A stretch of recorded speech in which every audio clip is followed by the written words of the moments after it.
So today we're going to be unboxing a manga haul from Crunchyroll. Now they had a huge sale across for, I think it was one of their anniversary sales just last week. A lot of manga and tons of figures were on sale. I didn't really get any figures just because they didn't have anything in stock that I really wanted, but I did get a lot of manga. I've been waiting to unbox some manga on the channel for a while. It's just never really been in the cards for what I was collecting at the time. Realistically, I've been collecting figures for a while and that's where most of my budgets went, but this sale was too good to really pass up. Without further ado, let's get into it. Ever since Right Stuff was bought by Crunchyroll, I really haven't bought anything from them. I've heard good and bad things. Some people say they stayed good. Some people said their orders got worse. Now this, if you want to hear, if I slide it around, there's a bunch of loose stuff. Now, every time I bought from Right Stuff in the past, it was always packed really, really well.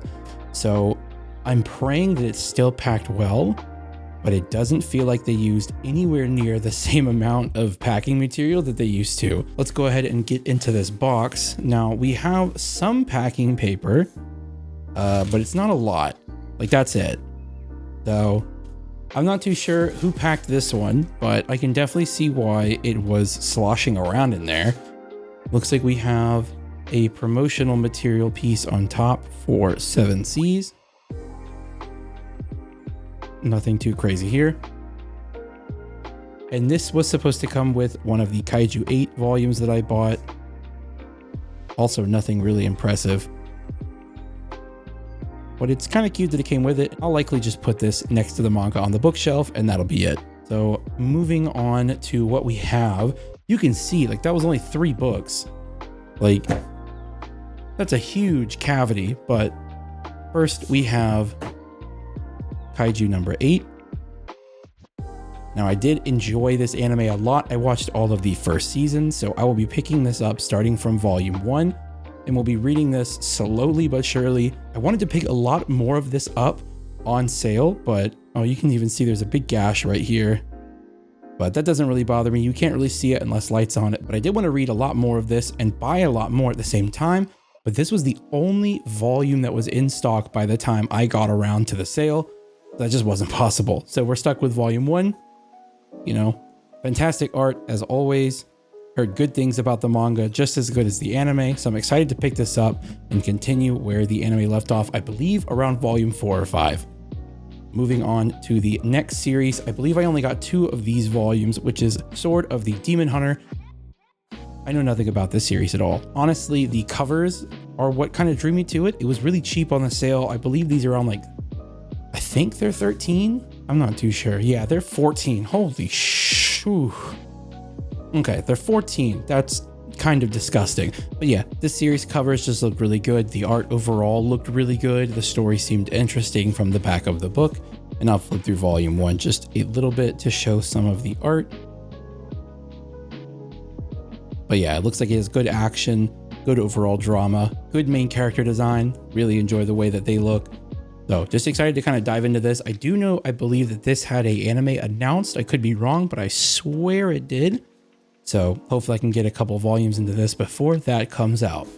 Moving on to, honestly, probably my most anticipated read of this pickup, which is Steel of the Celestial Shadows. Now, I read a little bit of volume 1 online when it was originally coming out via scans. So I didn't read too much into it because it really didn't get that far before it was officially picked up by Viz and then turned into official books. So, but I enjoy this art style so much. I love the romance in this show. I love the character progression in this show. I love the plot. I love the themes. I love that he can't touch anything like metal related. And he's considered a failure as a samurai because he has to use a wooden sword, but you know, people look down on him for it, but he's still extremely talented with that sword. Just the drama in this is so good. I probably stopped around like, yeah, around here, but if you're looking for something new to kind of pick up that has a really unique art style, pretty unique story, and a really good cast of characters, you cannot go wrong with this. All right, moving on to a few books of the same series. Let me pull them up. Oh, and apparently I bought number 3 of Steel the Celestial Shadows. I completely forgot, but hey, that cover kind of pops the hell off. So, oh, I didn't even talk about that. One of the best parts of this series are these covers. Do you see these? This is incredible. The art goes crazy. So good. Pick this up. All right, moving that aside. So now we have some different style of books. So this is Jungle Juice. I bought 1 and 2. And these are colored web comics. So they are full scale color. Now this was a recommendation by one of my friends from the Discord that I'm in, where we talk about, you know, resin statues and Regin GK figures and all that. So this was his recommendation. I didn't read too much into it, but I really like the main character and the powers where he's like a bug.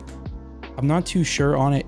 He described it as kind of like Tokyo Ghoul, but not as dark, but like a really interesting take on like powers and just overall story. So I'm really interested to read into this. I don't really know much about it other than this biography thing on the back. You know, if you want to pause and read into that, you can, to see if it's something you like, but the art style is just gorgeous. Like, it's so well done. So this is definitely something I'm extremely excited to read. And last on the list is the second volume to The World After the Fall. I still haven't touched volume 1 on my shelf. I just got to get around to reading more. You just never really get over your backlog of reading because you end up buying so much more on sale than you get around to reading. So I'm not going to flip too much into this because this is spoilers for even me, because I haven't really seen this, but I do know the art is stellar. I believe the first volume is very, very, very well loved, especially on some of the review sites. So I'm very interested to pick this up, continuing on from 3 and beyond. I believe this is like a decently long series that's going to be coming. There were multiple volumes into this. It's not going to be like a 5 and then a stop. So this one's definitely going to be around for the long haul. Excited to dive into this, but overall, just by art alone, I'm interested. And here you can see the full manga haul in its glory. Now, not everything here is manga, obviously, because we have these webcomics right here. All 3 of these from Isa Press. But other than that, I am very, very, very happy. I spent around $80 on that sale, you know, with free shipping. I wish it was packaged a little bit better. I will say on the front cover of volume 1 for Steel the Celestial Shadows, it was a little bit dinged more than I would have liked. Some of the corners are bumped because they were moving around in the box, you know, just typical stuff. You know, it feels like they were kind of rushed for the sale to kind of get them out the door and maybe didn't get all the quality checks that they kind of needed. I'm not going to return them. You know, like it's not really any real issue. They're barely even noticeable, especially under light. Like on the bookshelf, they're not really going to make any difference. Other than that, though, I'm very satisfied with the order I got. I'm excited to dig into these and read these as soon as possible, especially The World After the Fall. I need to dig into volume 1, but you know, I can't really complain. Like the sale was really good. I just you know, I really wish more of Kaiju 8 was available. There was a lot more that I really wanted to get. This was not necessarily my backup plan. This was my main pickup that I wanted to do, and Jungle Juice as well. These 5 were probably my main pickups. I wanted to do Kaiju 8 a little bit, just wasn't in the cards, it seems, but you know, everyone kind of went crazy just picking up all of the Kaisen, Kagurabachi, anything really new and trending was just kind of dissolved as soon as the sale started. So, but I'd love to see what you guys picked up in the comments. You know, let me know down below what you picked up on sale, or if you got anything at all, or if you even knew the sale was going to happen, because honestly, I didn't until it was literally too late, and this was pretty much all I could get. Until next time, see you guys.